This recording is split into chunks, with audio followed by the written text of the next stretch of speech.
اتنا ڈال دیا ہے خواہ مخواہ، بات ایسے نہیں ہے جیسے اس نے بیان کی ہے۔ بہت ساری دعائیں نماز کا حصہ نہیں، ہم نماز میں مانگتے ہیں اللہ سے۔ نبی صلی اللہ علیہ وسلم نے خود فرما دیا آخری تشہد میں جو مرضی مانگو، تو بطور دعا کے جو مرضی پڑھ لو۔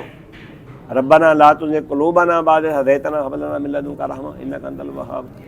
تو دعا کوئی بھی مانگی جا سکتی ہے جو قرآن حدیث سے ثابت ہو۔ جب نبی صلی اللہ علیہ وسلم نے فرما دیا کہ آخری تشہد میں جو مرضی اللہ سے سوال کرو، تو تمہیں اجازت ہے جو چیز مانگنی ہے وہ سوال کر لو۔ تو یہ دعا بھی ان دعاؤں میں سے ایک ہے، ربنا اغفر لی ولوالدی رب اجعلنی مقیم الصلاۃ۔ یہ جامع ترین دعا ہے، قرآن کی آیت ہے۔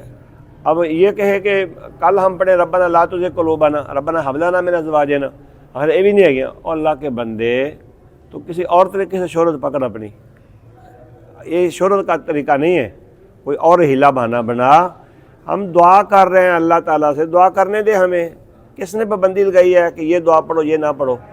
آپ صلی اللہ علیہ وسلم نے جب کہہ دیا ہے کہ تشہد میں کوئی بھی دعا پڑھ سکتے ہو، تو پھر یہ دعاؤں میں سے ایک ہم نے یہ کب کہا کہ یہ سنت ہے؟ سنت تو یہ ہے کہ آپ صلی اللہ علیہ وسلم نے جو دعائیں بتائی ہیں وہ یاد کر لو، اس کے علاوہ آپ کو ذاتی ہے جو مرضی مانگو۔ کہنا یہ چاہیے یہی نہیں ہے کافی، یہ بھی پڑھو اور بھی پڑھو، جتنی مرضی پڑھو، یہ کہنا چاہیے تھا۔ یہ جا کے فتنہ ڈال دیا یہ دعا نہیں ہے، تو انہیں کی لینا یہ گل دس کے لوگوں کہ پڑھ دے پہلے وہ بھی بھج جان دے۔ صلاۃ من ذریتی ربنا وتقبل دعاء، مینوں یا اللہ نمازی بنا، میری اولاد نمازی بنا، اور کی چاہیے؟